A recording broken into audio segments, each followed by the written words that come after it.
Praise the Lord. Palakpakan po natin ang Panginoon sa buhay po ng lahat ng sumayaw. Minsan iniisip natin ang pagiging Kristiyano ay parang killjoy. Hindi po. Ang ating Diyos po ay isang masayahing Diyos. And He is actually singing over us. Amen. Galak na galak po ang Diyos bilang Ama natin. Pag tinitingnan po ng Panginoon na tayo po ay nabubuhay, ginagawa po natin ang mga bagay na kung saan dinisenyo niya tayo ay nilikha ng Diyos sa kanyang wangis, alam niyo po, tuwang-tuwa po ang Diyos. Di ba, tayo po, kahit yung baby na wala naman pong kamuwang-muwang, yung mga bagong panganak na mga baby natin, alala niyo po ba yon mga daddies? By just simply looking at our newborn child, no, yung pagtaas at pagbaba ng kanilang dibdib sa kanilang paghinga, yung kanilang pag-smile, yung kanilang unang bigkas ng kanilang word, no? Tuwang-tuwa po tayo. Gaano pa kaya ang ating Heavenly Father kapag nakikita niya po tayo na tayo po ay nabubuhay, na binibigyan po natin siya ng karangalan at kaluwalhatian. We are sure that the Lord is happy singing over us. Amen? Praise the Lord. I'm Pastor Willan Gagis, the pastor of the Foursquare Church, San Juan City. We are previously located at Barangay Batis, San Juan City. But today, ito po yung first day namin sa aming bagong location sa Barangay St. Joseph. At nagpapasalamat po kami sa Panginoon na nawa ay hindi lang pong isa, kundi madagdagan pa ng marami pang mga satellite or daughter churches or mga outreach churches sa iba't ibang mga barangay. At kung saang panig pa ng Diyos, nais na dalhin ang gawaing ito. Kaya personally po, kasama po ng aking may bahay si Sister Zai, at ng mga leaders po ng aming church ay wini-welcome po namin kayong lahat sa the Foursquare Church, San Juan City. Thank you so much for joining us to celebrate the inauguration of our church. Hindi lamang po sa ating on-site, no? Kayo po na nanonood ng aming Facebook Live, kasama po kayo sa celebration ito, and we welcome you all to the Foursquare Church, San Juan City. Ngayon po ay nasa buwan po kami ng June at ang aming tema po ay alinsunod po sa Independence Day na sineselebrate po ng Philippines last June 12. Kaya po ang aming tema for the month of June is Freedom in Christ.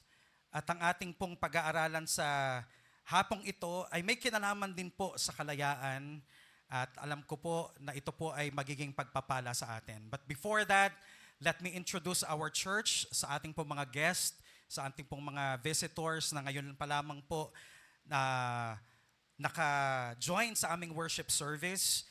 Ang pangalan po ng aming church is the Foursquare Church, San Juan City. At taglay po namin ang message na dala-dala po namin from the Word of God that Jesus Christ is the Savior, the Baptizer with the Holy Spirit, the Healer, and the soon-coming King. Yun po yung dinidepict ng aming logo na Foursquare. Yan po. Kung makita nyo po yung apat na square na may cross, yan po yung sumisymbolize that Jesus Christ is the Savior. At yung dove naman po symbolizes Jesus as the baptizer of the Holy Ghost.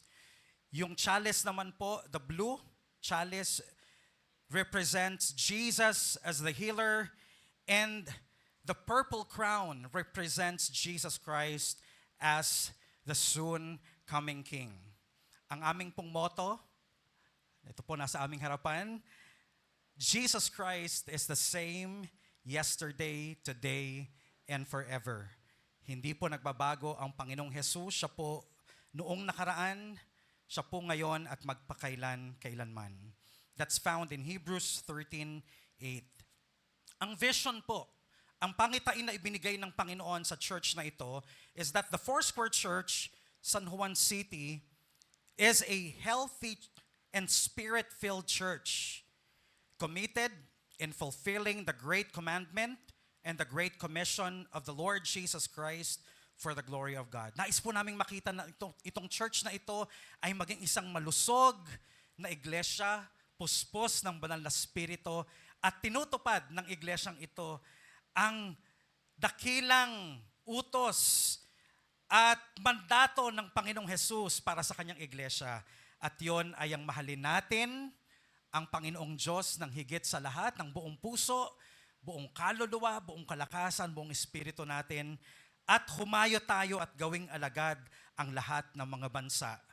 At sa ating pagtupad sa lahat ng mga bagay na ito, ang Diyos po ang maluluwalhati. Para po matupad ang pangitain na yan, ang mission statement ng iglesyang ito, we exist. The Foursquare Church, San Juan City, exists and is dedicated to lead people to an intimate and growing relationship with God through evangelism, discipleship, leadership development, and social engagement in all pillars of society for the glory of God. Yan po yung aming kaparaanan para tuparin ang mandato ng Panginoon. Nais po naming humayo at abutin, i-reconcile ang mga tao, yung mga tao na may broken relationship sa Panginoon, yung mga taong nahiwalay sa Panginoon dahil sa kasalanan.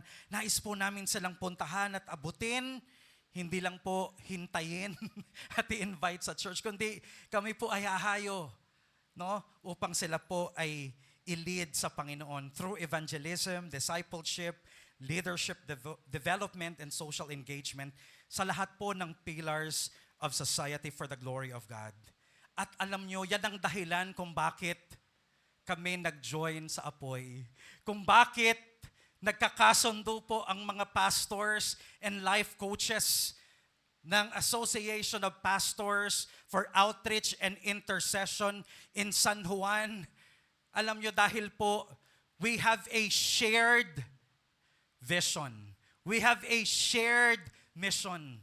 Kami pong lahat, yung mga iglesia pong member ng Apoy, ay iisa po ang tibok ng puso. Iisa po ang aming layunin. Iisa po ang aming hininga. At yun po ay humayo, i-reach out po ang mga tao at dalhin sila sa Panginoon. Amen. Praise the Lord.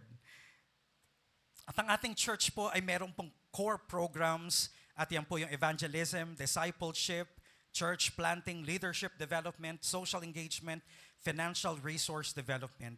So lahat po ng mga departamento ng aming simbahan, lahat po ng mga programa or event ng aming church ay naka-align po sa 6 core programs po na ito.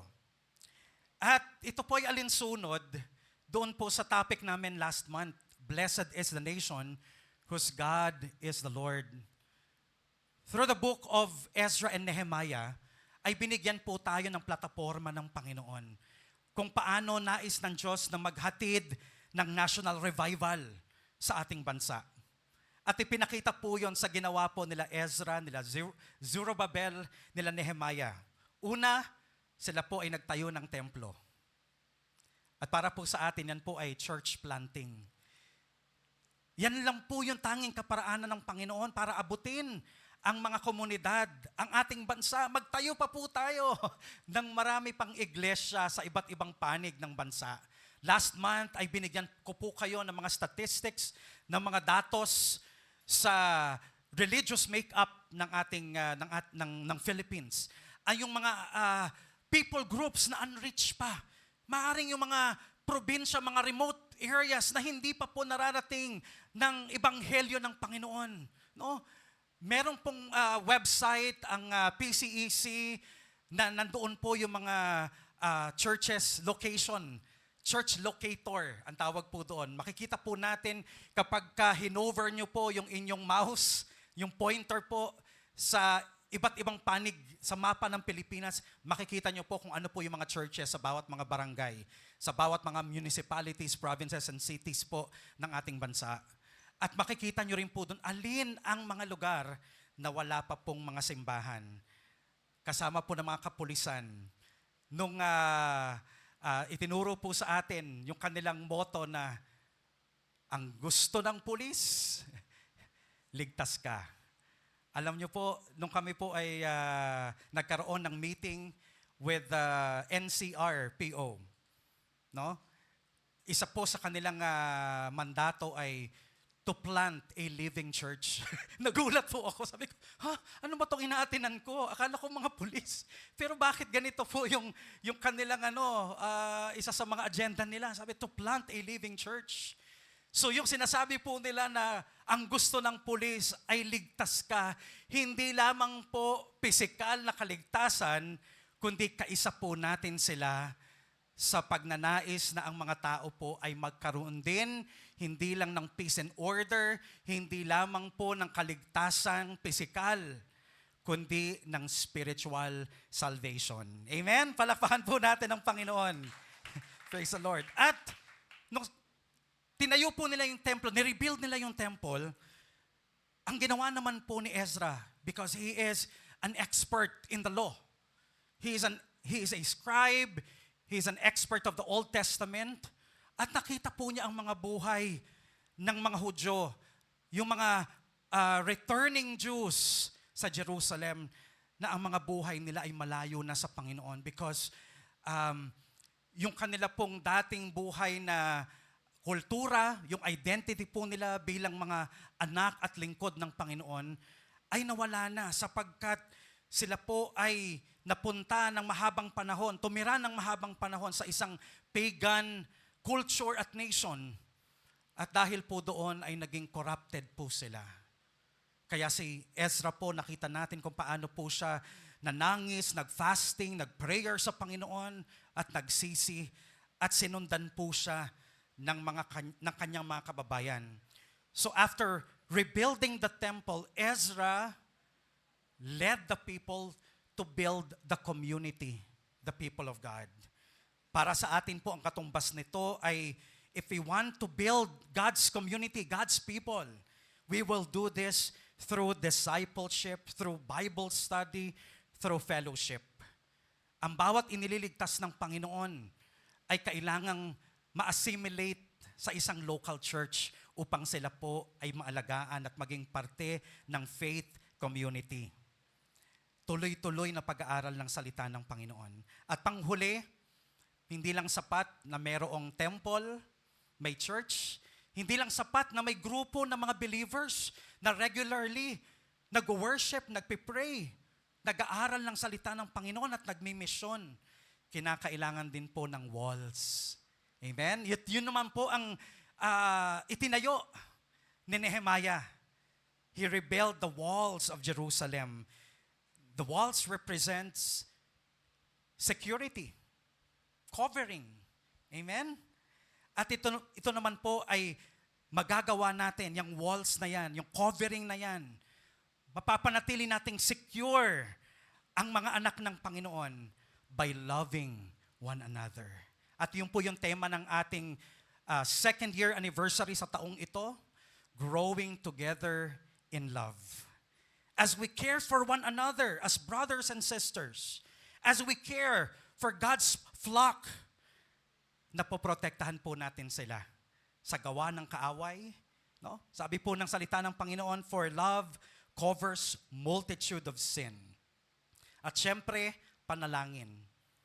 We pray for one another. At yan pong isa sa napakahalagang ministry ng apoy, ang panalangin. Kaya po, dinagdagan po namin ang aming monthly prayer gathering na dati po ay once a month, ngayon po ay twice a month. Kami po ay nagtitipon-tipon ng mga pastors and life coaches. At sa darating po na June 27, muli po nilang bibinyagan ang ating church. Dahil dito po sila, dito po kami mananalangin. We invite you all to join us. Hindi lang po ito pang pastor, hindi lang po ito pang life coach, no? Hindi lang po ito pang leaders ng mga church, but we invite you all, no? Lahat po ng mga members ng mga churches ay samahan po kami na manalangin para po ipanalangin ang ating syudad, ipanalangin po ang ating mga leaders, ipanalangin po ang mga global and national concerns. Ang dami pong kailangang ipanalangin because prayer is a covering, is a wall. No? So dako po tayo sa sa mensahe po natin sa umagang ito. So once again, freedom in Christ. At nais ko pong talakayin ngayon ang freedom from deficiency. Coming from the testimony of this church, ay naranasan po namin na hindi kami pinagkulang ng Panginoon. At sabi nga po ng ating nag-challenge sa atin sa offering, kung ito po ay ginawa ng Panginoon sa aming iglesia, kung saan ang Diyos po, He is the head, at ang anointing po niya, ang blessing niya ay nagpa-flow, even sa mga members, sa bawat isa po sa atin. Freedom from deficiency.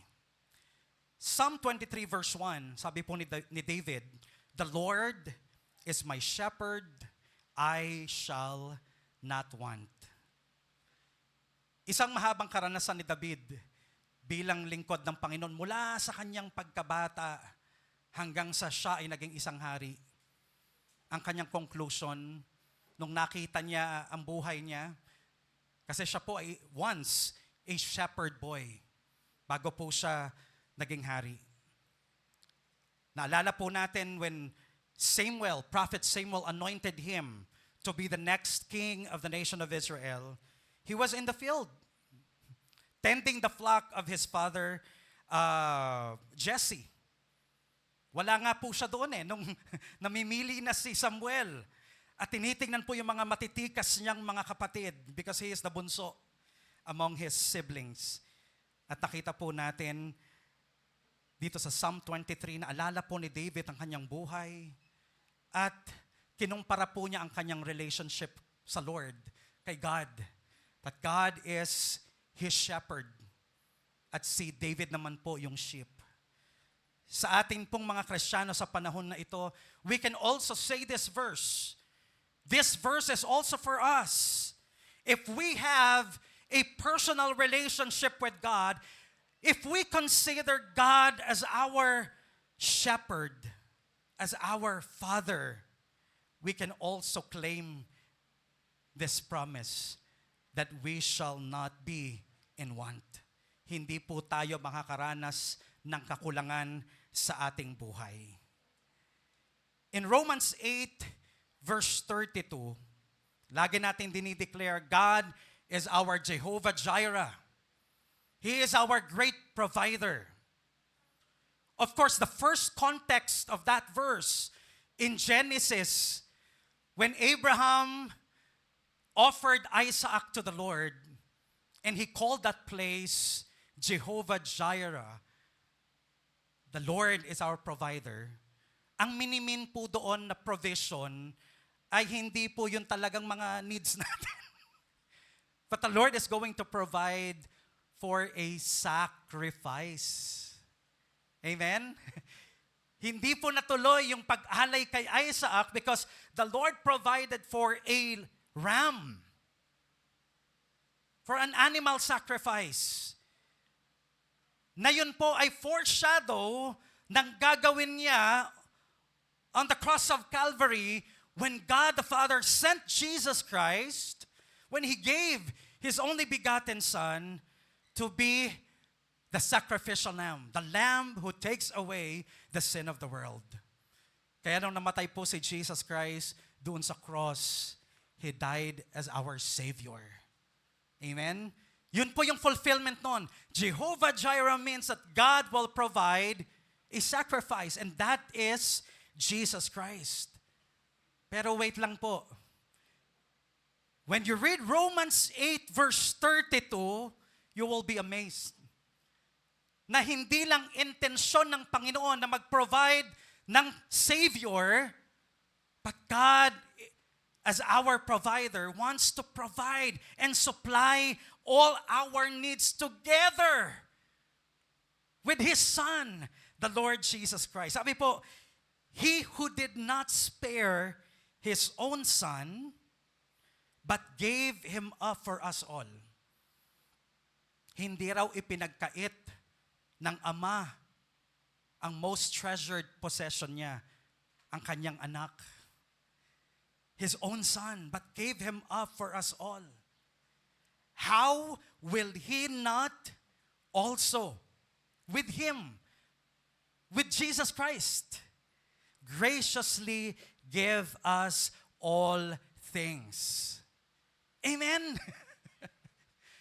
Kung naibigay nga po niya ang pinaka-precious possession niya, yung only begotten Son niya, gaano pa kaya yung mga pangangailangan natin? Maliit na bagay lang yan para sa Panginoon. Amen? God is our Jehovah Jireh. He is our great provider because He not only provided the sacrifice to save us, but together with the Savior, He will freely give us all things. Do you believe that, church? If you believe that, palakpakan po natin ang Panginoon. So the Lord is our provider because He provided our Savior, the sacrifice, and He will also provide our needs. Let's go back to Genesis. Pag sinabi po natin na freedom from deficiency, freedom from lack, freedom from yung kawalan. Gusto ko pong makita natin. Gusto ko pong makita natin ang revelation ng Diyos ngayon ng ating Panginoong Diyos is a God who multiplies. Ang Diyos natin ay hindi lang Diyos na nagdadagdag, but He also multiplies. Thank you, anak. Nagpaparami siya. He is the God of multiplication. Sabi nga po ng isang apologist, no? Ang sabi po ng isang scientist po na nagtatanggol ng ating pananampalataya, God must be a mathematician. God must be a mathematician. Alam niyo kung bakit? Nung pinag-aralan po nila ang universe na ito, in terms of physics, in the language of physics, no? Nakita nila na ang lahat ng bagay is not random. Lahat ng bagay na makikita natin is not a product of chance or randomness. Hindi po yan singaw lang o isang pagkakataon lamang na ang mga bagay na yan ay nangyari. Nakita po ng mga scientists in the language of physics na ang lahat ng bagay ay may sukat. May sukat.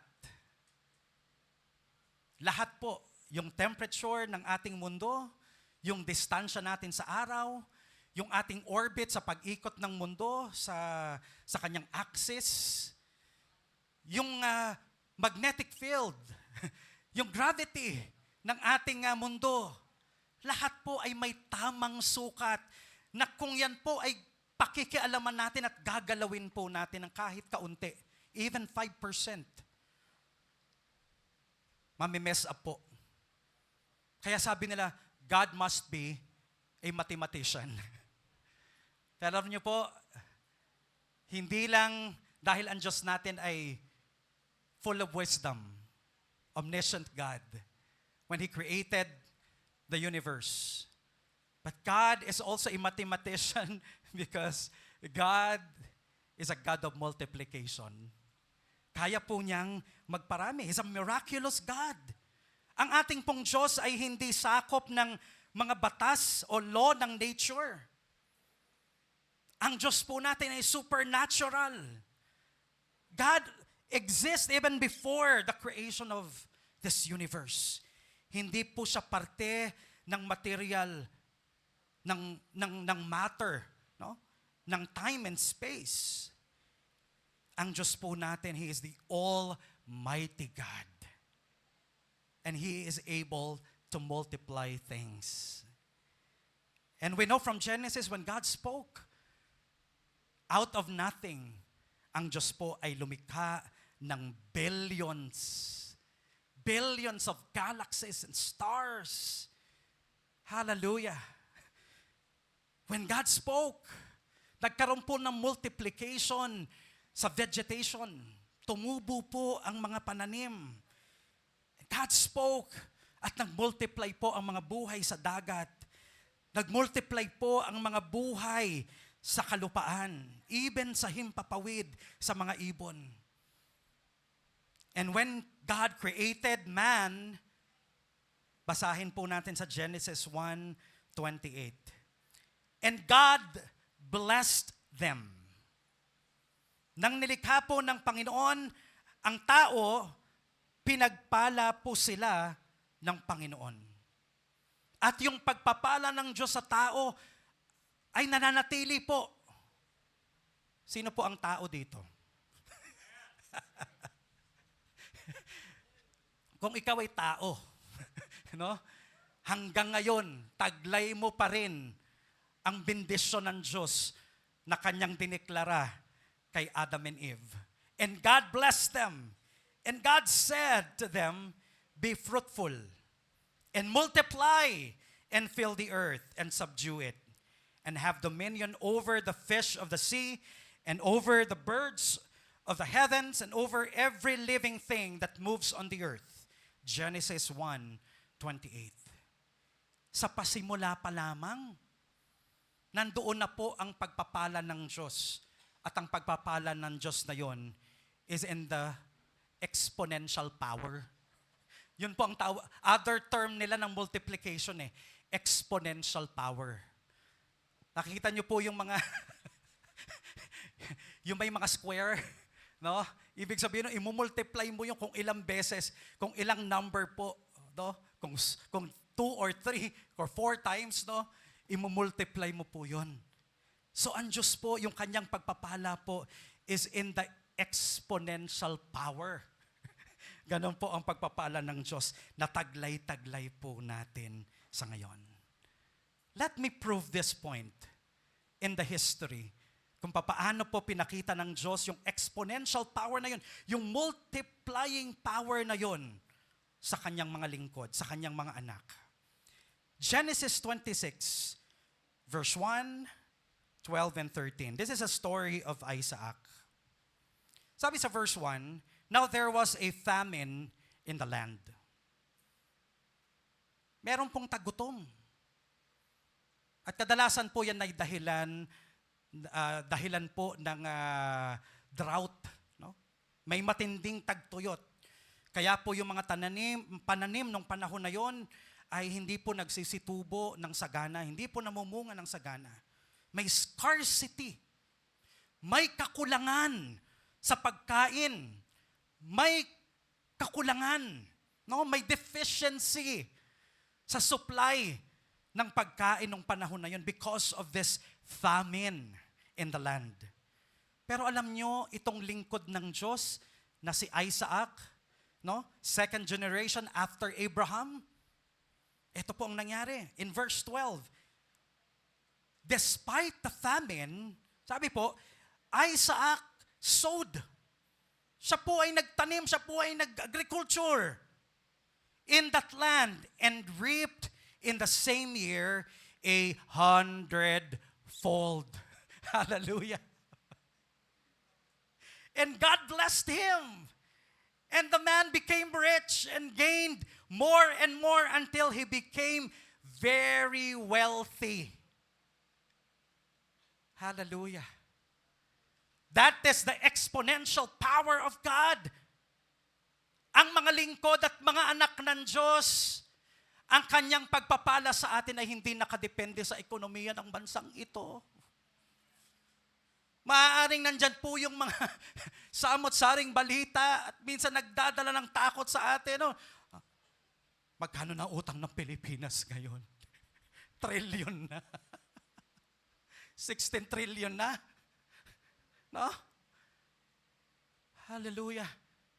Pero, bagamat nandyan po yung sabihin nating krisis, nandyan po yung sabihin nating korupsyon sa kaban ng yaman ng ating bansa, bagamat nalulungkot po ang mga manggagawa kasi hindi yata na-approve. Yung hike, yung wage hike, yung increase nyo, hindi po naipasa, no? Pero alam nyo mga kapatid sa Panginoon, ang pagpapala ho ng Diyos ay hindi nakadepende sa ekonomiya ng bansang ito. Even there is a famine, there is drought, even there is an economic crisis, kapag tayo po ay nagtanim, tayo ay nag-business, guided by the Lord, with the blessing of the Lord, we will reap 100-fold. Amen. Palakpakan po natin ang Panginoon. And God will even cause yung mga businessman po dyan, mga businesswoman dyan na sinasabi ng Lord, sige na anak, mag-business ka because ang Lord din na naglalagay sa atin ng mga pangitain na yan. Hindi naman po lahat ay tinatawag ng Diyos na mag-business. No? Mag-venture into business. Meron talagang mga anak ng Diyos o mga tao talaga na binibless niya to have that mind, that capability para mag-manage ng business. Magtiwala po kayo sa Panginoon. Kung yan po ay pangarap nyo na at matagal nyo na pong pinagpipray sa Lord at maaaring natatakot po kayong simulan yung business na yan because of what is happening in the country, kapatid, magtiwala ka sa Lord because God, in His exponential power, in His supernatural power, can bless your business. Amen? Hallelujah. Another example po in 1 Kings chapter 17, verse 16. Ito po ay kwento ni Elijah. Nagkaroon din po ng drought, hindi po umuulan. Dahil sa kasalanan po ni King Ahab at ni Queen Jezebel sa kanilang pagsamba sa mga Diyos-Diyos, sa kanilang pagtalikod sa Diyos, sa kanilang unfaithfulness sa Lord. Sabi po ni Elijah, hindi uulan until I say so. Nagkaroon po ng matinding tagtuyot. Pero alam niyo po, ano po ang nangyari? Tumakas po si Elijah because he is being hunted by Queen Jezebel at yung mga propeta ni Baal. Tinutugis po siya. Gusto po siyang i-assassinate. Tingnan niyo po ang Panginoon. Pinapunta po, inutusan po ng Panginoon si Elijah na pumunta po sa isang widow. Sa isang widow sa Sarephat. Unang-una, widow, pag sinabi niyong widow, walang kakayahang buhayin ang sarili niya. Mahirap yan. Pag sinabi niyong widow, yan po yung sinasabi nating mga nasa laylayan ng lipunan. Yan po yung mga sinasabi nating member ng 4Ps. Baka isap nga po yan doon sa sumusuot doon sa imbornal. No? Widow. Meron po siyang anak. Sabi po ni Elijah, gutom siya, no? Kasi sa kanyang paglalakbay.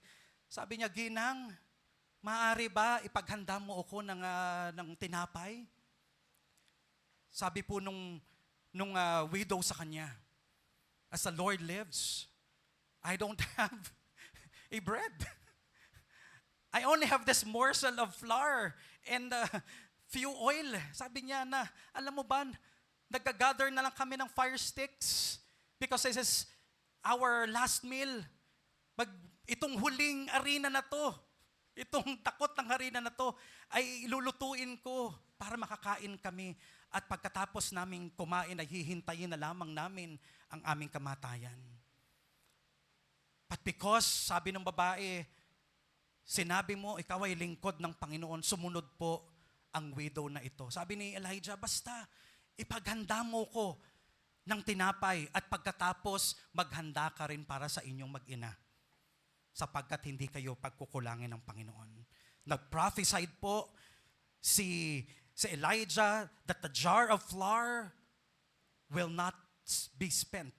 Hindi po magkukulang. The jug of oil will not be empty. Alam nyo po, sa whole season na hindi po umuulan, hindi po naubos yung flour. Hindi po natuyuan yung kanilang lalagyanan ng mantika. The Lord provided for this widow. The Lord provided for Elijah and for this widow and his son and her son. That is the power of God that multiplies resources. Nagpaparami po. Hindi na ho naikwento rito, paano nangyari yun? Na every time po natitingnan po magluluto yung widow na yon, pag binuksan po niya yung bigasan niya, yung lalagyan niya ng flour, para pong may fountain doon ng flour. Every day, nare-replenish po yung kanyang supply. Kapatid, maaring ikaw ay parang ikaw itong widow na to na sinasabi mong, I am poor. Mag-isa na lang ako sa buhay. I am a single mom. Ako ay walang hanap buhay. Ako ay senior citizen, retired na. Wala akong pinagkukuhanan ng aking income. Kapatid, huwag kang matakot. The Lord is your shepherd. The Lord is your heavenly Father. And with His exponential power, He will provide for you. Trust the word of the Lord that is going to supply you every day, every day, every day. Hindi ka magkukulang katulad ng widow na ito. Hallelujah. Hindi lang ho material na bagay o pagkain ang kayang i-multiply ng Panginoon. Pati buhay natin ay kayang i-multiply ng Lord. Sino ho dito yung pag-birthday nyo? Lagi ho ang prayer request, Pastor, good health and long life. Matik na yan, di po ba? Good health, long life. Lalo na po yung mga umiidad na, no? Yun lagi nating prayer. Kalusugan, kalakasan, mahabang buhay.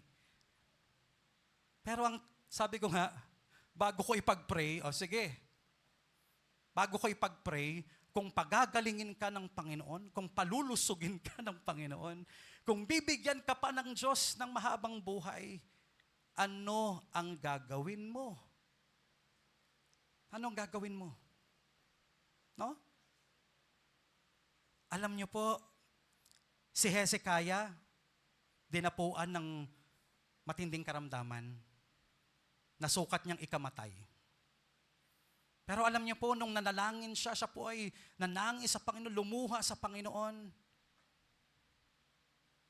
Minultiply ng Panginoon ang kanyang buhay. Alam niyo ba, dinagdagan pa ng 15 more years dahil may gagawin pa ang Diyos sa kanyang buhay. May plano pa ang Panginoon sa kanyang buhay. Hallelujah.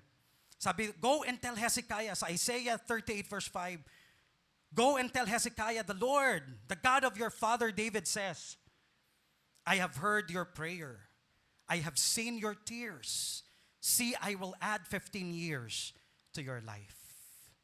Mga senior citizens, gusto niyo po ba ng 15 more years or even more years para makuha niyo po yung 10,000, tapos 100,000.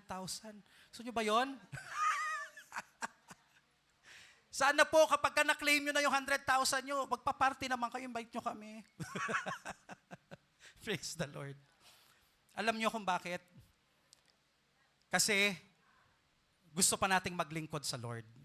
Aanhin natin yung mahabang buhay kung wala naman tayong planong magpagamit sa Panginoon. Tingnan nyo po, alam nyo nakakatuwa po ng aming nire-renovate itong church. Ang dami pong nag-volunteer. Kasama po sa mga nag-volunteer, alam nyo, mga senior citizens. Alam nyo po, naiiyak ako nung nakikita ko po sila. Sabi ko, Lord, pahabain nyo po ang mga buhay nitong mga nanay at tatay na ito. Sa kabila ng kanilang old age ay gusto pa rin ho nilang tumulong. Gusto pa rin ho nilang mag-serve. E di lalo na tayo mga kabataan. Amen? Gusto nyo bang lumawig ang inyong buhay? Ipagamit nyo sa Panginoon. Amen? Kapag ang buhay nyo po ibinigay nyo sa Panginoon, the Lord is going to use that mightily. Amen? He's going to give you meaning. He's going to give you purpose. Hallelujah. And He will multiply your years. He will satisfy you with long life. Another one. Malapit na po ako magtapos. Ito na po. Ang Panginoong Hesukristo sa New Testament na tayo, no? Nagkaroon ng krusada ang Panginoon sa tabing dagat. Nagkaroon siya ng mass evangelism kasi ang daming sumusunod sa kanya eh. Nakita niya yung 2 bangka. Sabi niya, pwede bang hiramin tong isang bangkang ito? Yung pala yung bangkang yun ay kay Simon Peter. Ginamit ng Panginoon na pulpito. Doon tumayo, doon sumakay si Jesus sa bangka ni Peter at yung mga tao nakikinig sa kanya doon sa dalampasigan. Pagkatapos mag-preach ni Jesus, tinawag niya si Peter. Sila Peter, buong gabi, Namangka sila, nangisda sila, wala silang nahuli kahit isa. Alam nyo ba na si Peter kasama, may fishing business po sila. Kasosyo niya po, yung tatay nila John at ni James. No? Siya po yung pinaka-senior fisherman. Lahat na ng skills, alam niya sa pangingisda, ginamit na niya. Walang nangyari sa kanilang pangingisda. Wala silang huli. Failure ang kanilang fishing all night. Pero sabi ni Jesus Christ, Peter, pumunta uli kayo dyan sa tubig. Tulak niyo uli yung bangka, papunta dyan sa dalampasigan. At ihulog niyo yung net. Sabi niya, Lord, we toiled all night, we caught nothing, but because you said so, we will do it. Sumunod po sila, inuhulog po. Gabi, umaga ha, ang pangingisda po ginagawa sa gabi. Tama? Para hindi makita yung lambat. Pero ito, daylight. Sabi ni Jesus, ihulog niyo yung lambat. Sabi ni Peter, Lord, parang against my parang kabaliktaran ng mga nalalaman ko, ng expertise ko. Sabi niya, carpenter ka eh. Ako ang expert sa pangingisda eh. Pero dahil sinabi mo, Lord, susundin ko. Hinulog po nila. Alam niyo kung nangyari? Kung anong milagro po ang ginawa ng Panginoong Jesus, yung mga isda po nagpunta, kusang nagpunta sa net. At halos mapunit po. Sabi po dito sa Luke chapter 5, verse 5 and 6. And Simon answered, Master, we toiled all night and took nothing. But as your word, I will let down the nets.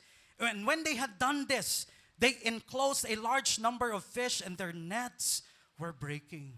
Sa dami ng isda, halos masira po yung kanilang lambat. Kaya tinawag pa po nila yung ibang mga bangka sa paligid na, halika kayo, tumulong na kayo kasi hindi na kaya ng bangka namin. Parang pati yung bangka namin lulubog na sa bigat ng dami ng isda.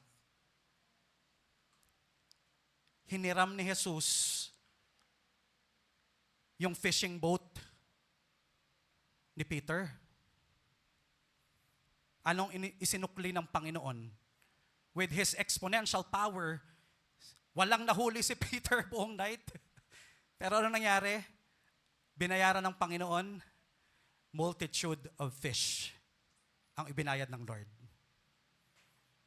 Ano po ang mga pinahiram niyong gamit? Nung nagsisimula po ang church, wala ho kaming gamit, kahit anong gamit.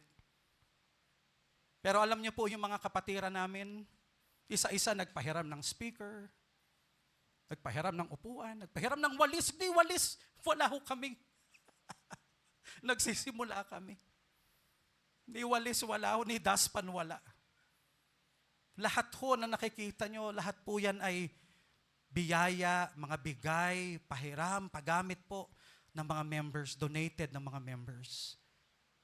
And I tell you, hindi ho nasayang ang inyong investment sa gawain ng Panginoon. Like Peter, yung pinahiram ni Peter yung kanyang bangka, ginamit ng Lord yung kanyang bangka, binalik ng Panginoon. Inupahan ng Panginoon ng multiplied blessing.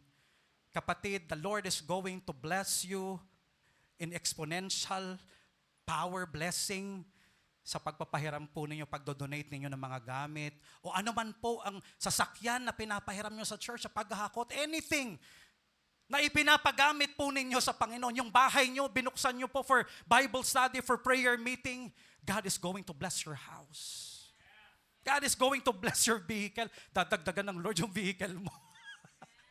Ano man ang gamit o salapi, even money na binibigay nyo po sa Panginoon, God is going to bless you in exponential power.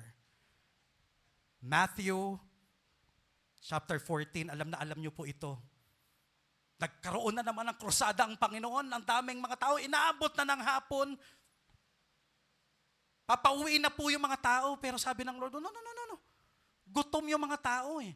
The whole day nakinig sila sa Sermon on the Mount. Pakainin natin sila. The Lord had compassion on those people. Kaya sabi niya, what do we have here? Merong 5 loaves and 2 fish. Bring them here, sabi ng Panginoon. Then He ordered the crowds to sit down on the grass, And taking the 5 loaves and 2 fish, he looked up to heaven and said, a blessing. Alam nyo, ang gospel account, ang sabi, yung 5 loaves and 2 fish were able to feed 5,000 men that day. At alam nyo, sabi ng mga scholars, kung yun po ay mga kalalakihan and with them are their families, wives, and children, baka madoble pa po yung number, around 10,000 po, yung possible na nakakain po nung 5 loaves and 2 fish. At nung tinipon po nila yung mga sobra, alam nyo, sobra, 14 baskets ang sobra-sobra. By principle, ganun po, pag nagbigay po tayo ng something sa Panginoon, bagamat yan ay sabihin nating kakaunti, minsan nahihiya pa tayong ibigay yung offering natin kasi parang barya lang to or this is not much. Kapatid, hindi tumitingin ng Panginoon sa laki nang i-offer natin sa Kanya.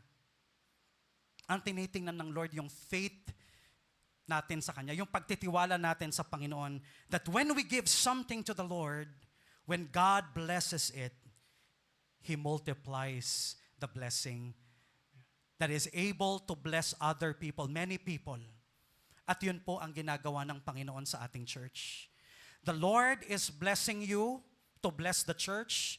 The Lord is blessing this church so that this church will be a blessing to this community, to the city of San Juan, and to the people around this church.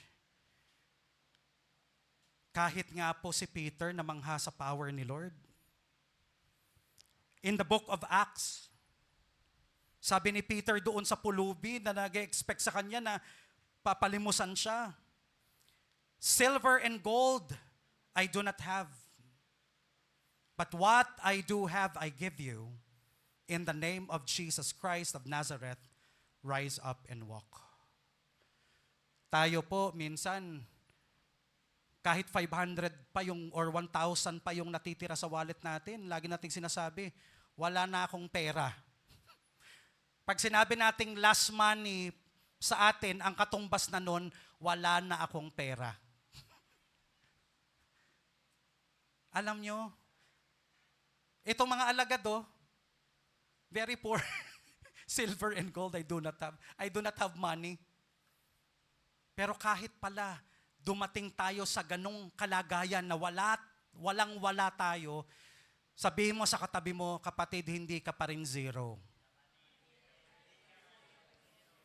Meron ka pa rin. You have Jesus. You have the exponential power of Jesus in you through the Holy Spirit. Na kahit wala ka, you are still able to give something to other people to bless them.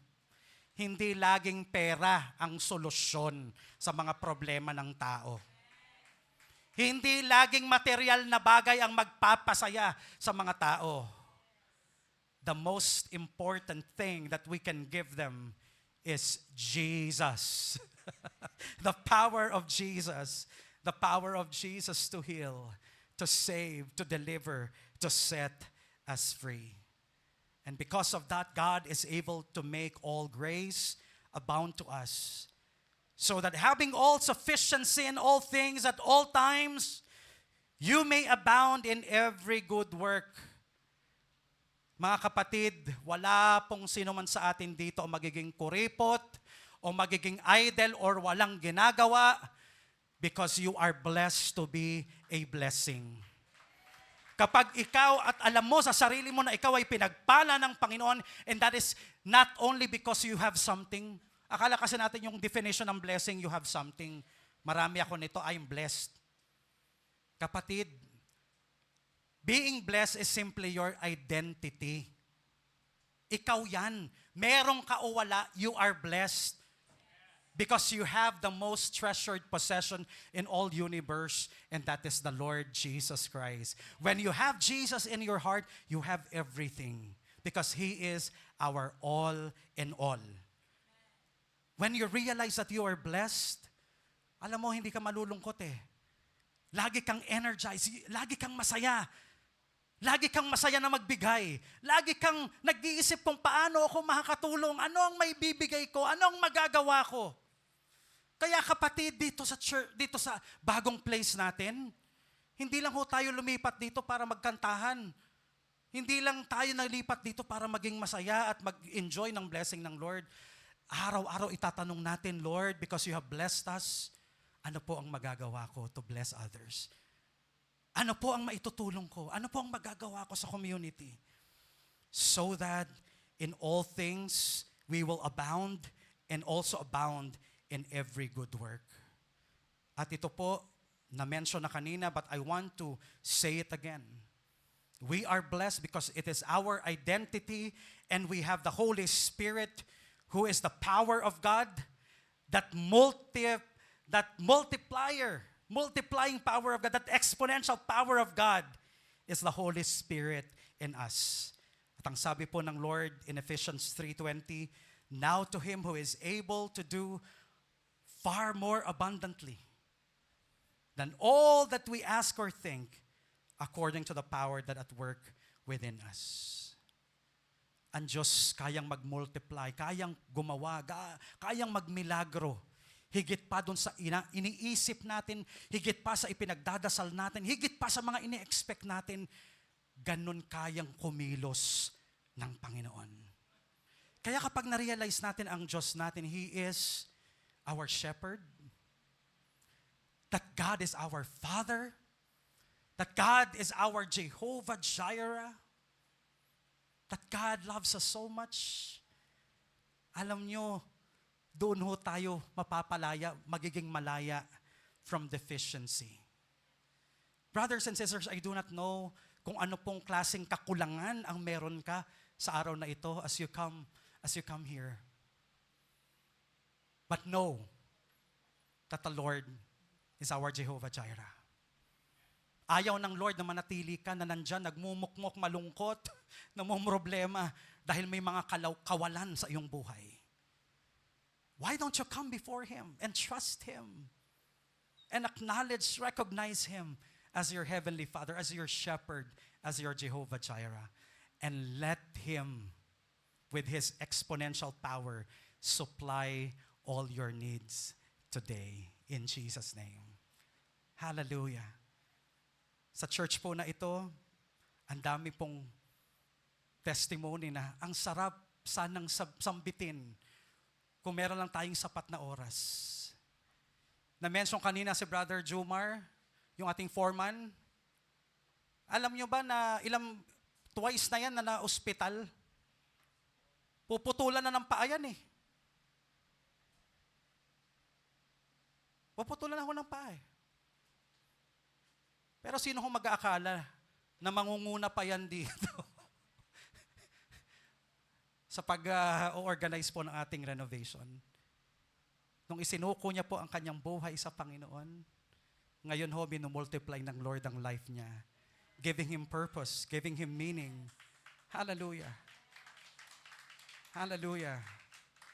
Si Ate Mitch, yung ating Esther, ang dami yun naming plano. Gaganda ng plano namin. Sinasubmit namin sa kanya kasi siya po yung parang broker na kausap po. No? Yung nagme-mediate sa amin doon sa owner. Ang daming rejection. We were given free 2 months para sana po sa renovation, pero nagkaroon ng setback because of that. Pero alam niyo po, ang Lord, giving her wisdom, hindi ho namin alam kung ano hong nangyari. After all the rejections, kumilos ang Panginoon, and all the original plans were approved. Alam niyo ba, dapat hindi kayo kasali yung nandyan. Ito lang ho talaga ang rented area natin, hanggang dito lang sa poste na yan. Bala kayo ha, lagot kayo sa may-ari. Ito lang ho tayo, ito. Pero minultiply ng Lord times 2. O yan, kasali na ho kayo. Ganyan ho kadakila ang ating Diyos. And we are praying to the Lord na hindi lang po itong 2 room na ito, kids, kitchen, ito pong worship hall, pati yan pong unrented area na yan, magiging sa atin na rin po yan. At yung isa pang room na yun, I declare in the name of Jesus, yan pong room na yan na nasa likod na isang empty, pati yan kukunin natin yan. Hallelujah. Ganyan ho pag kumilos ang Panginoon. And I see that there's going to be a multiplication of workers. God is going to raise up leaders in this church. God is going to multiply souls that will be saved in this church. Sa pakikipagtulungan po natin sa apoy, sa mga kapulisan, sa barangay, malaking pagkilos ang gagawin ng Panginoon. Hindi ko ho alam kung bakit dinala ho tayo ng Lord sa San Juan. But now, I'm seeing the plans of God in details. This is God's plan for us to multiply in the city of San Juan. Let's all stand together as we fill this place with praises to God as we end the service. Let's give Him the glory. Ano man po ang pangangailangan natin as we worship the Lord, let's lift up our faith to Him, our trust, our confidence in the Lord, trusting Him that is going to bless us, that He's going to provide for all our needs. Hallelujah, Lord. Nobody will get the glory but You alone, Lord Jesus. You deserve the glory and the honor. Lord, we lift our hands in worship as we praise Your holy name. You deserve the glory and the honor as we lift our hands in worship, as we lift Your holy name. For You are great, You do miracles so great. There is no one else like You. There is no one else like You. For You are great, You do miracles so great. There is no one else like You. There is no one else like You. Come on, church, with lifted hands, trusting Him. You deserve glory and the honor. Let's give Him all the honor. Hallelujah. As we praise His holy name.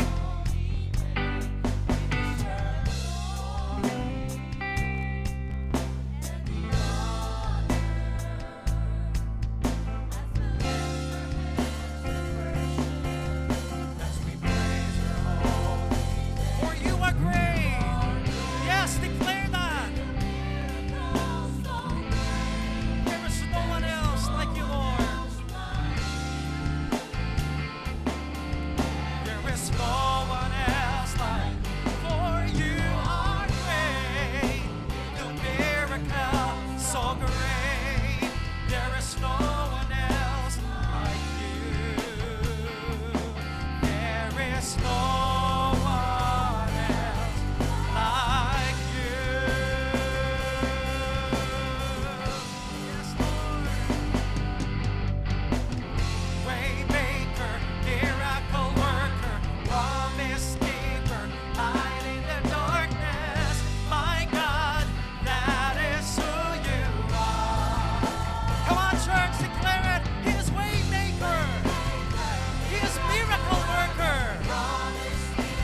Even when I don't feel it. When I don't feel it, you're working. You never stop, you never stop working.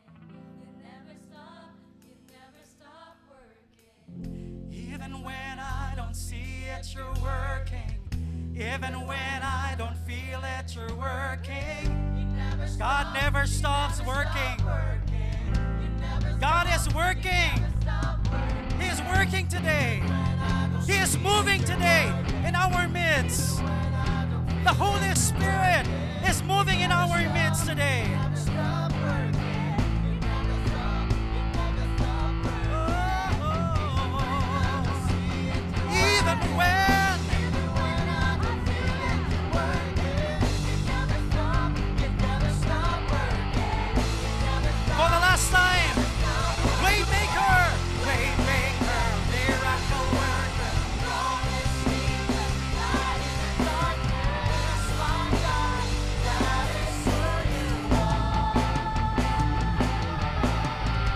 Waymaker, miracle worker, promise keeper, light in the darkness. My God, that is who you are. That is who you are. That is who you are, Lord.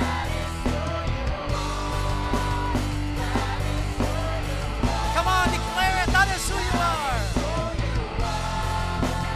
That is who you are. That is who you are. That is who you are.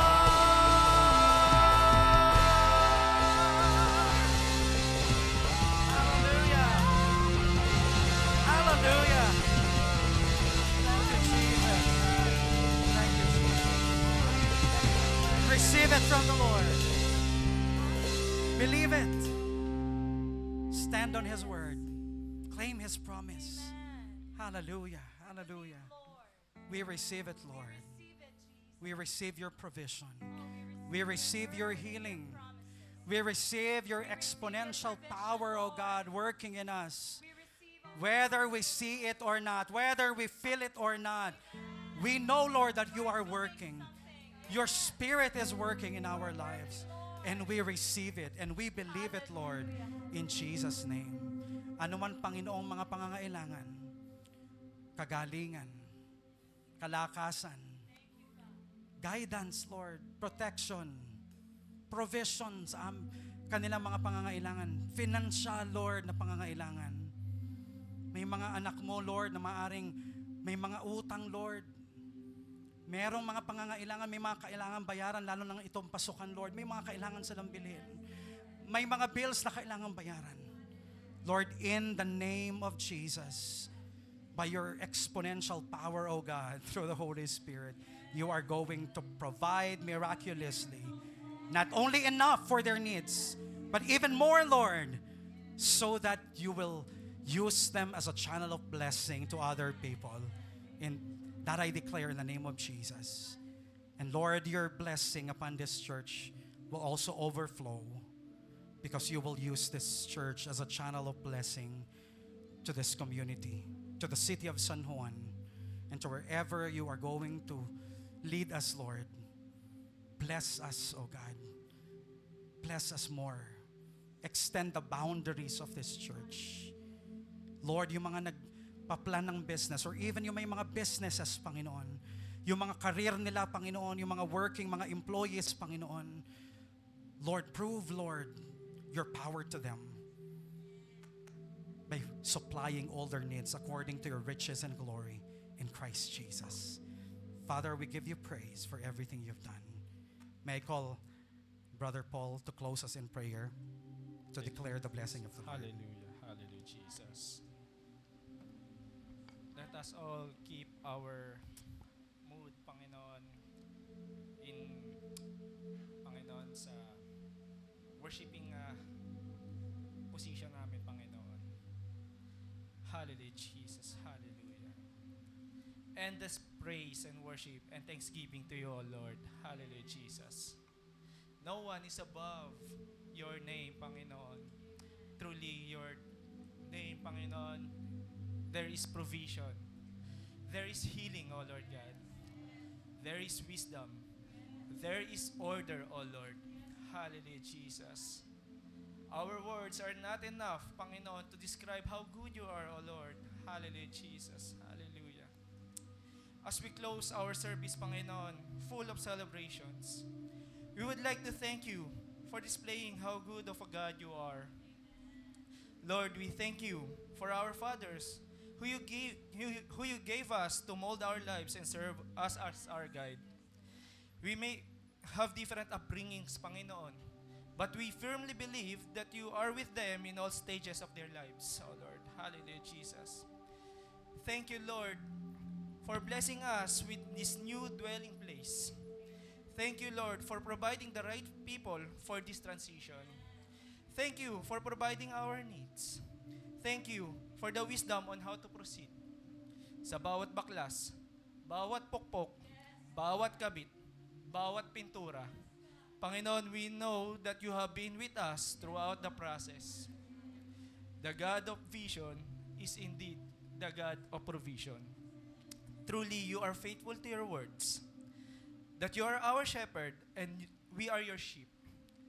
What we have right now is a testament that you are gracious to give us our needs. There may be people with great minds in mathematics around us, but nothing compares to you with how you multiply your blessings. We pray, Lord, for the food that we are about to share. We speak blessing on the people who took their time to share and prepare the food that we are about to eat. May our little fellowship strengthen us as a community of believers, and the food brings physical nourishment in our bodies. Be with us also, Lord, as we eventually separate and be on our own ways as we go home. May the traveling mercy be in each and every one of us. Allow us to be a blessing outside of this church. Guide us this coming week and allow us to be back together next Sunday. All this we pray in the mighty name of God. And the Lord bless you and keep you. The Lord make His face shine on you and be gracious to you. The Lord turn His face toward you and give you peace. God bless the Foursquare Church, San Juan City. Amen. Amen.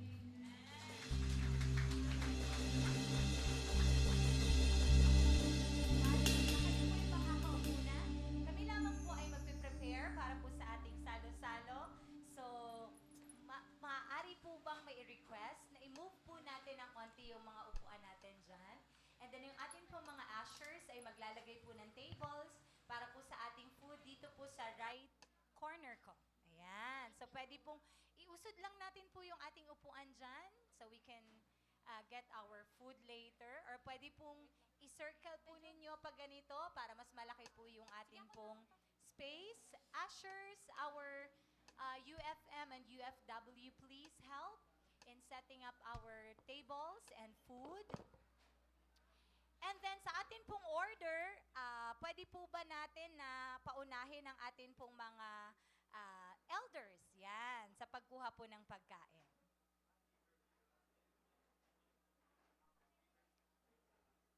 While we are waiting, can I ask our media team to help us with the photo shoot po para kami po ay may remembrance sa inyo.